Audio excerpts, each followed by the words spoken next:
Hey, what's up, bootstrappers? This is Ryan Nickel coming at you with another Flashcard Friday. All right, there we go. So, you know what the drill is. You are just one deal away from changing your entire financial future. And we are going to jump into this week's flashcard. All right, we're getting down to the nitty gritty here. As far as, we've done, I think this is number 34 or something like that. So this is what we got.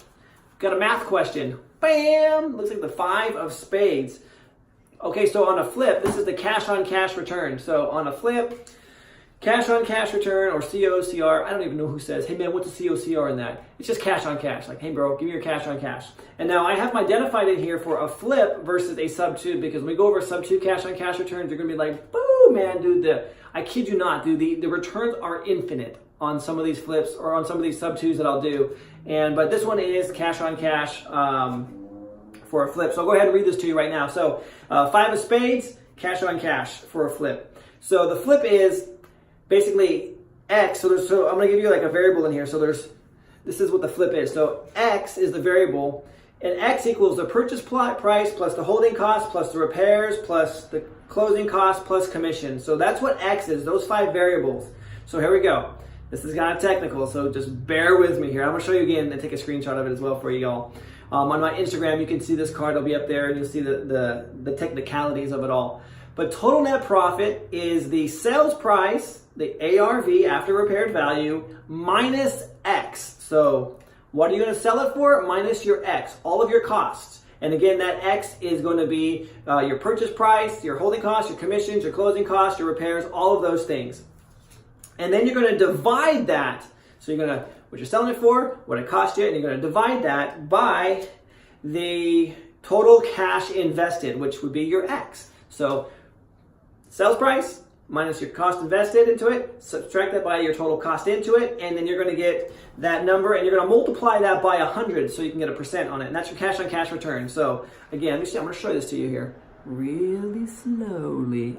I got to look at the thing, make sure it's not all blurry, because it's kind of blurry a little bit there, but you can probably read that just a little bit. So I'm gonna go over this example real quick. So let's just say that your all-in money is, you bought it for $179,000. It cost you $22,560 to repair it, or that's your holding cost. Your repairs were $25,000. Yeah, repairs are never even like 25 grand. Just as a note there. Your closing costs were $8,400, and commissions were $14,100.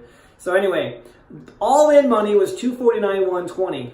So you're going to take your sales price, which is $282, by subtract that by $249,120, and then that's going to give you $32,880. Now you're going to divide that $32,880 by your all-in money, which was $249,120, and that gives you 0.132. Multiply that by 100, and you get 13.2% cash on cash. So basically, you take your profit, subtracted by your money invested into it, and you get your cash on cash. Like, that's a real simple way to do it, but you got to know exactly what your total money is invested into it were. So that's why we break it down this way.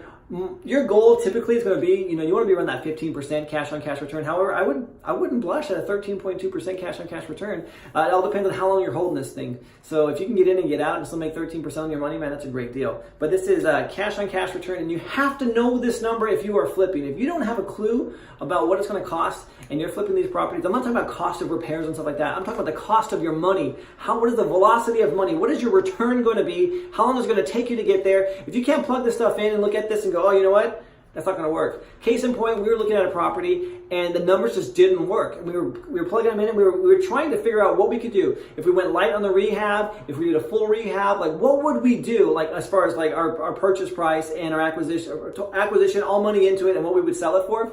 And every time it came back, it's like 7% cash on cash. I'm like, dude, I am not doing a deal for 7%. There are other opportunities out there, and that's what you have to weigh this against. Is what are your other opportunities? Because if you're looking at like, I can earn 7% and do this project for 4 months, or I can go over here and I can do this other project for, maybe 5 months, and I'm going to make 16% cash on cash, I'm going to do that. That's going to be a better deal. What we ended up actually doing in that particular deal, because the numbers weren't jiving, were like 7%.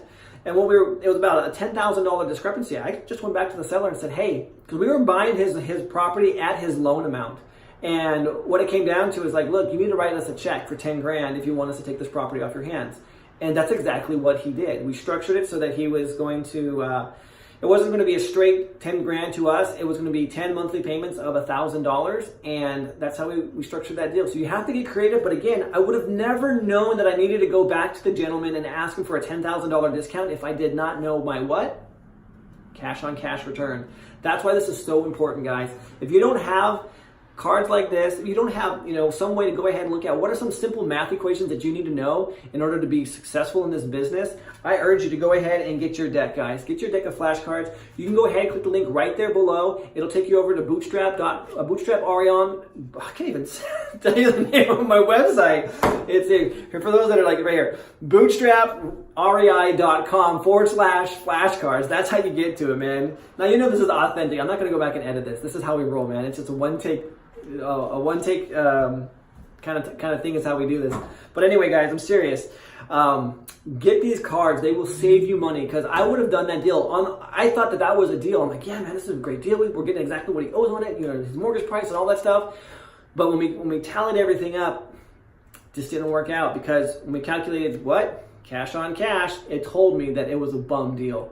And so we went back, renegotiated. You guys need to get this as well. Jump on over there, bootstraprei.com/flashcards. Get yourself a copy, or just go ahead and click the link below. And if not, we'll see you on the next one. Thanks, guys.